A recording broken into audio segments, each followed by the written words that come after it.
Our programs offer many languages. Please visit suprememastertv.com/schedule. Thailand shut down Maya Bay. The Philippines announced a temporary closure of Boracay, which has been called a cesspool. And disturbing videos and images of plastic-filled Bali have been emerging after authorities declared a garbage emergency. The Growing Problem of Plastic Pollution, Part 1 of 2. Continue watching to find out more. Go ahead and make war. The hellfire is already prepared waiting for you.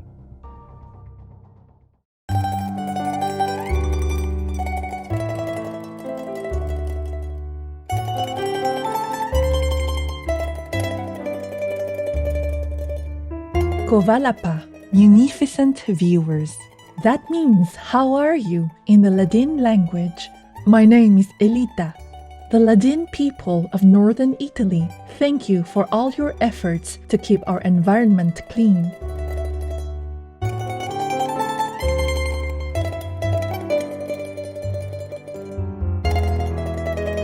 Welcome to part 1 of our two-part series, The Growing Problem of Plastic Pollution. Since the mid-1900s, humans have relied on plastic for a wide variety of uses. It's cheap, versatile, lightweight, highly resilient, and can be used in many ways in everyday life.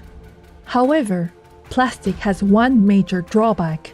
Once manufactured, it does not decompose for approximately 1,000 years. Over time, plastic breaks down into smaller and smaller particles, but does not disappear. As a result, virtually all of the plastic that has ever been produced on Earth is still here, so plastic waste is increasing exponentially. The Njoro River in Kenya, hidden beneath a blanket of plastic bottles. It is not me who was shocked. I think it is the boys who are shocked to see the river so polluted. They couldn't see the water. I couldn't see the water in the river, only plastic bottle.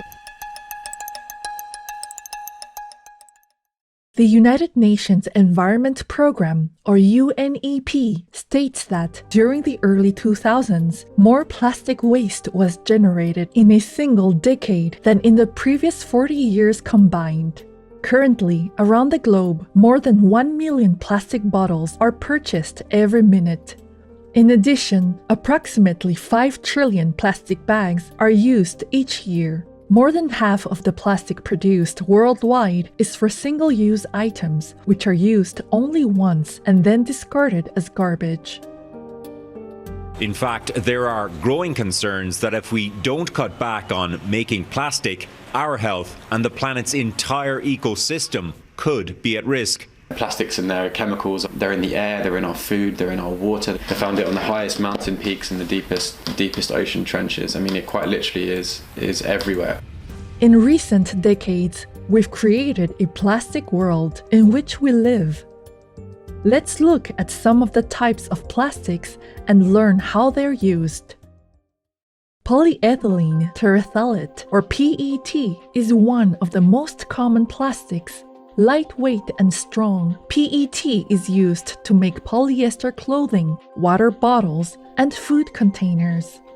High-density polyethylene, or HDPE, is solid and resistant to chemicals. It's used in containers for shampoo, soap, and cleaning solutions, as well as in children's toys and cereal box liners.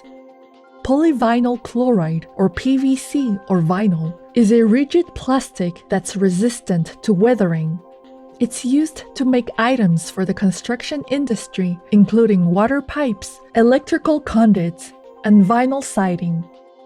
Low-density polyethylene, or LDPE, is a softer, clear plastic used for cling wrap, bread, grocery, and garbage bags, and beverage cups. Polypropylene, or PP, is more heat-resistant than other plastics, so it's used to make hot food containers, microwave dishes, bottle caps, straws, and disposable diapers. Polystyrene, or PS, or styrofoam, is low-cost and insulates well. It's used to make insulation for homes and commercial buildings, disposable plates and cups, takeout food containers, and product packaging. A few other miscellaneous plastics are used to make items such as baby bottles, eyeglasses, electronics, lighting fixtures, CDs, and DVDs.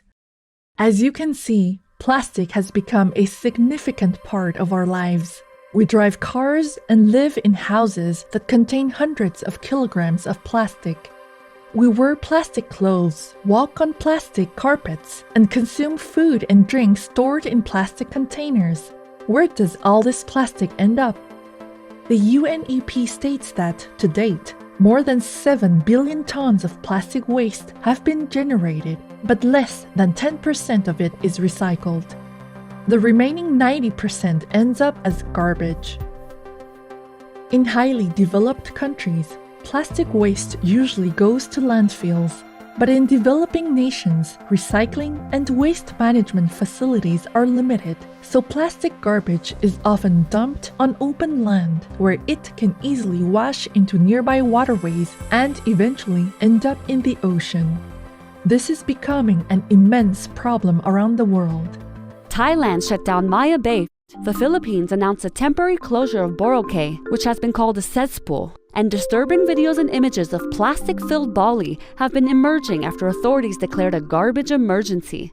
It's an atrocity that even the most remote places on our planet are now filled with the testimony of our filthy habits. Local authorities have been forced to close beaches so they can get a handle on the mounting piles of trash and plastic, some of which ends up being swept into our oceans. I went vegetarian at about 5 years old when I visited a dude ranch with my family and saw a rodeo. It was traumatizing, and I made a conscious decision at that age to never eat animals again. Daniela Monet, vegan. We'll take a moment now to search online for ways to minimize single-use plastic items in our everyday lives. We'll be back after this message. Please stay tuned to Supreme Master Television.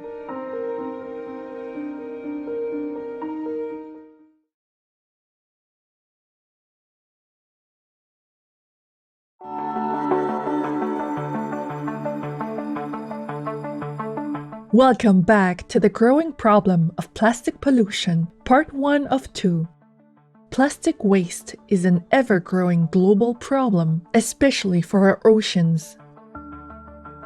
According to a study conducted by the World Economic Forum, 78 million tons of plastic packaging is produced annually on Earth, with a full 32% flowing into the oceans.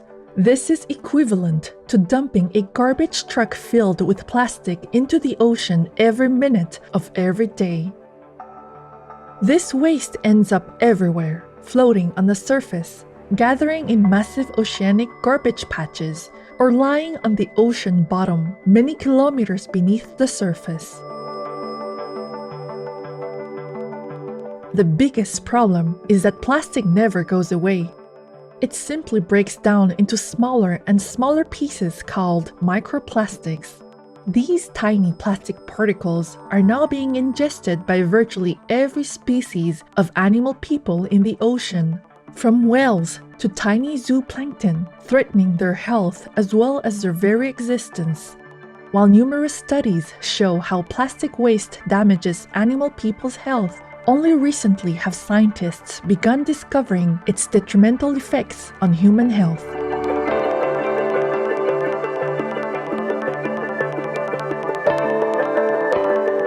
In a study published in March 2022 in the journal Environment International, scientists report for the first time traces of microplastics being present in the human bloodstream. The researchers examined blood samples from 22 healthy adults and discovered polymer particles in 17 of them. The scientists believe that the microplastics may have been inhaled or ingested and absorbed into the bloodstream. Commenting on the study's results, Dr. Alice Horton, a research scientist from the UK's National Oceanography Centre, said, "This is a concerning finding given that particles of this size have been demonstrated in the lab to cause inflammation and cell damage. She added, the study contributes to the evidence that plastic particles have not just pervaded throughout the environment, but are pervading our bodies too.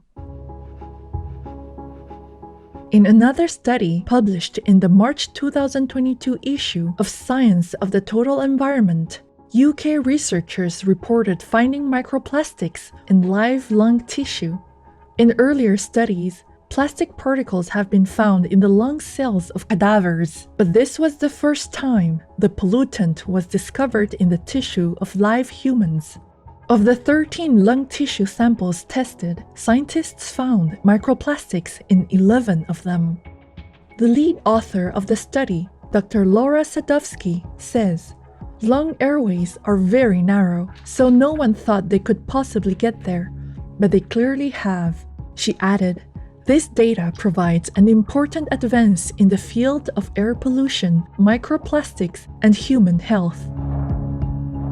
In other research, scientists concluded that babies might have as much as 10 times more microplastics in their bodies than adults. In the study conducted by the New York University School of Medicine and published in September 2021 in American Chemical Society publications, researchers examined stool samples from adults and infants.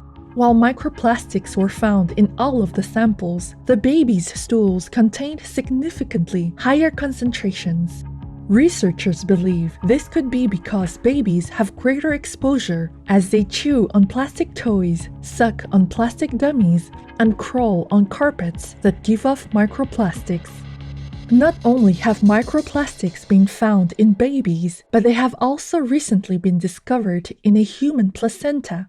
In a January 2021 study published in Environment International, scientists found evidence of microplastics in all parts of a human placenta, including the maternal, fetal, and amniochoral membranes.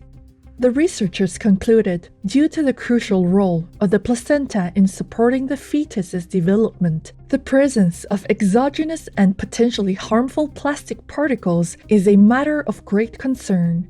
And new research suggests that plastics can also contribute to the spread of disease.